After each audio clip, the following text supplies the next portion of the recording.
In this recording, we're going to do some preliminary work with decimals and percentages, so you're very comfortable converting between those two forms.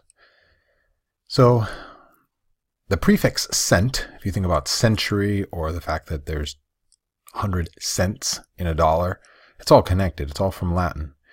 And if you speak Spanish, you would say cien for 100, right? It's all connected there. So percent is literally per 100. So if we have 45%, we're talking about 45 per 100. You can write it as 45 over 100.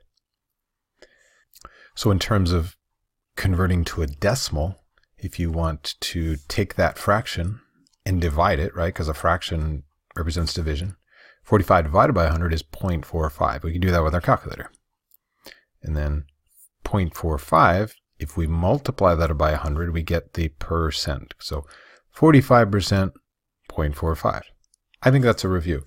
But sometimes we get a little caught up if the maybe percent already has a decimal, or percent doesn't have 2 digits in it, or it has more than 2, or something like this. It's a little more complicated. So why don't we pick out one of these, do it together. Maybe we'll do 2 of them together.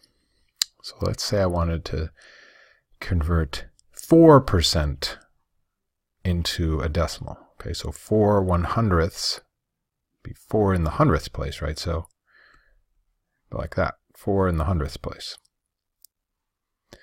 What if I had one like this, or I had 0.5%? So it's less than 1%. So I know I'm going to need a 5, but I don't even have 1% here, right? So I have 0 whole percent. The 5 is going to be in the 1,000th place. All right, so why don't you complete all these and then play the recording when you're ready. So hopefully you paused and worked these out. I'll just show you the answers. Okay, you can check your work there. Some of these are a little bit tricky if you think about 100%. Well, 100 divided by 100 is 1, right? So 140% is going to be even bigger than 1. It's 1.4. All right, but anything less than 100% is going to be like 0 point something. Okay? So we'll get a little more familiarity with that as we proceed. Now, in terms of finding the percent of a given amount, that's kind of a useful skill. I mean, it happens all the time where you say something like, okay, 18% of the 250 students have blonde hair, whatever it is. Okay, then how do you find out how many students? Well, to calculate the percent of a given amount, we're going to multiply that percentage written as a decimal by the amount. Okay, so for example, if I wanted to find 40% of 120 pounds, that would be a useful thing. Like if I weigh 120 pounds and it says, okay, you should never carry a backpack, say, and I know it's a lot less than 40 pounds is the recommended amount, but let's just say they said for your own safety, you should never have a backpack that's more than 40% of your weight, and you're 120 pounds. Well, let's find out what that weight should be. So we're going to turn the 40% to a decimal by dividing by 100. Just in our head, we should be able to come up with 4 in the 10th place. We're going to multiply that by 120. Okay, so you can use your own kind of calculator. You've got calculators on your phone that will do this work. And, well, let's think about what that is. So I know it's not quite half, right? So I know it's going to be something like 4 times 12. So it's going to be less than half. Half of that would be 60, a little less. So 48 pounds, 4 times 12, it turns out, is reasonable. And I should put the units on there, 48 pounds. Okay, so why don't you find out the rest of these and play the recording when you're ready. Okay, so hopefully you took time to work those out. Here's your check.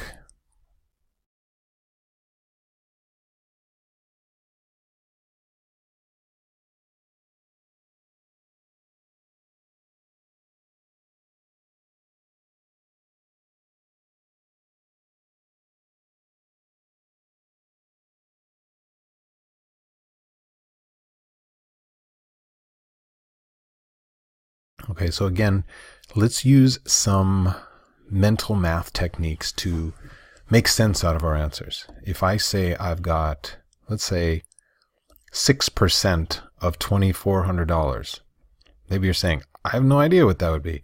Well, let's have some idea, right? 6% is smaller than 10%. Well, if I had 10% of something, that just means I'm taking away a zero, right? So that would be just 240. Well, my number needs to be less than 10% because it's 6%. In fact, it's closer to half of 10%. So if I took half of this amount, this 10%, that would take me to 120, right?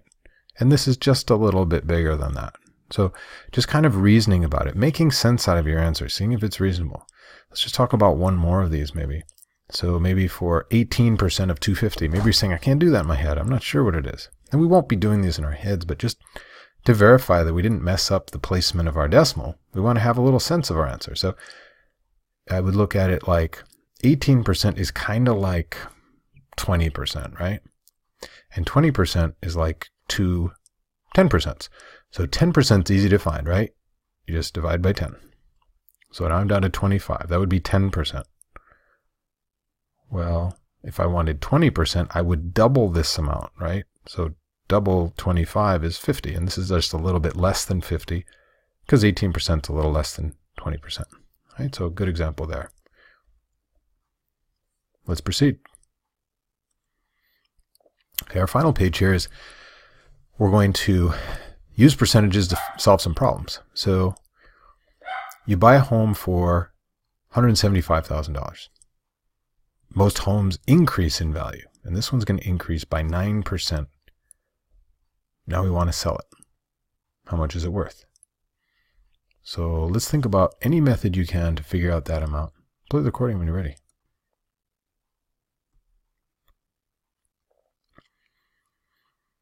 All right, so hopefully you've figured out maybe one method, or maybe you even found two, which would be really impressive, to find out the value of the house. So let's attack it one way or another. I guess one way we could think about it is, let's find out how much money the house went up by. Let's find 9% of $175,000. So we're going to convert 9% to our decimal like before. Okay, so that 15,750 is the increase.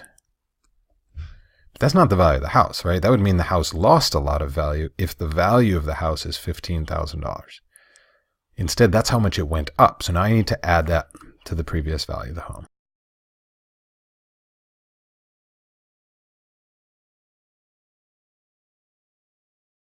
And there you have it. Oops, I got my decimal place in the wrong. Let me back that up. Decimal's in the wrong spot. We don't usually put it after 2 digits. Oh, that went all the way. Let me see if I can just pull that little decimal place out there. Not my decimal place, but my comma, right? My comma, usually after every 3 numbers, we put a comma. All right, so there's the value of the home with a 9% increase, right? So just using a little mental math, right? We'd say 10% is a nice number to find. 10%, remember we divide by 10, so that would be like 17,000. This is a little less than that. And it went up by that amount. So that seems like a reasonable value. Let's think about a different way. Is it possible for me to have done it just in one step? Because I multiplied it by 0.09 and then I added it to itself. So let's think about what that really means. What percent did I really multiply it by, right? Multiplying it by 100% or 1 keeps it the same. So instead, what if I did it this way? If I took the 175,000, instead of doing 2 steps, finding out the 9% increase, and then adding it to itself, what if I just said, I'm going to multiply it by 1 plus 0.09, right? Kind of the 2 parts that I'm going to be multiplying by, add them up first. All right, so I really am going to be multiplying by 1.09. And I can do this all in one step on my calculator, and it turns out to be the same value.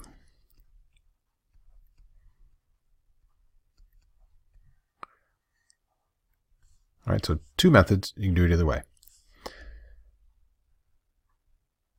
I'd like you to work out question 2. Play the recording when you have your answer. So hopefully you took time to do that one. We start with 5,400 people. They increase by 4.5%. So you can choose your method here. Do you want to do it in 2 steps where you find the 9%, or in this case, the 4.5% increase, and then add it to the original amount? Or do you want to just do it in 1 step where you say, okay, we're going to multiply by essentially 109%, because 100% just keeps us the same. I'm going to do it the second way because I like doing things more efficiently if I can. So I'm just going to say 1.045. That's my 100% plus the 0.45. I'm going to multiply that by the 5,400. So it's not going to be a ton of increase because 4.5% is not a ton, but I get 5,643 people. Okay. Well, sometimes we have a percent change that's not an increase, it's a decrease, right? That's going to happen a lot with the value of machines, right? You buy a car, buy a computer, buy a phone, depreciates in value, doesn't grow in value unless it becomes an antique. Okay, so purchase a vehicle, this will be the case for you guys in a few years. After a year, it's lost 15% of its value. So what's its value in 2016? So use any method you can.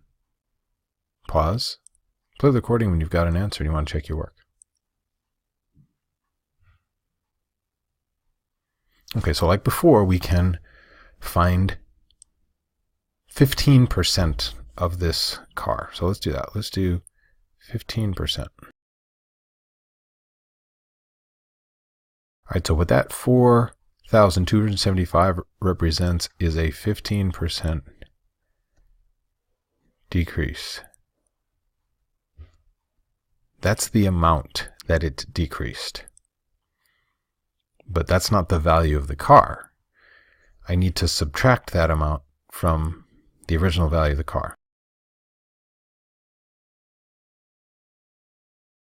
So that's going to be the value of the car, $24,225. Pause right now. If you think you can do this in 1 step, go over in method 2 and work it out in 1 step, and then play the recording on your own. Okay, so I'm not sure if you got this, but we can do it this way. We can say we take our original value, and instead of it going 100% plus, we have 100% minus, right? Because we have to subtract. So we're going to do minus 0.15. So really what we've got is the original value of the car times 85%. The value of the car is 85% what it was before, or 15% less. So now we can pop that into our calculator, and we're going to get the same value.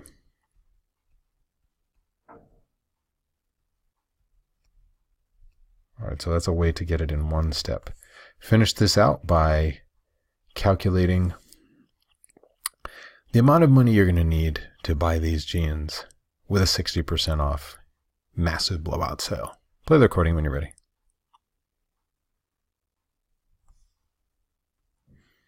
Okay, so if you're like me, you like to do this just in 1 step. So we can do $120 times 1 minus the 60%, or the 0.6. So that's how much we're saving, that's discounting, which really means we only pay 40%, right? So it's discounted 60%. That leaves us 40% to pay. I think we did this math before. 0.4 times 120, it's going to be a little less than half, right? So half would be 60. So I think $48 makes sense. 120 times 0.4. We owe them $48 for the jeans. Thanks for watching.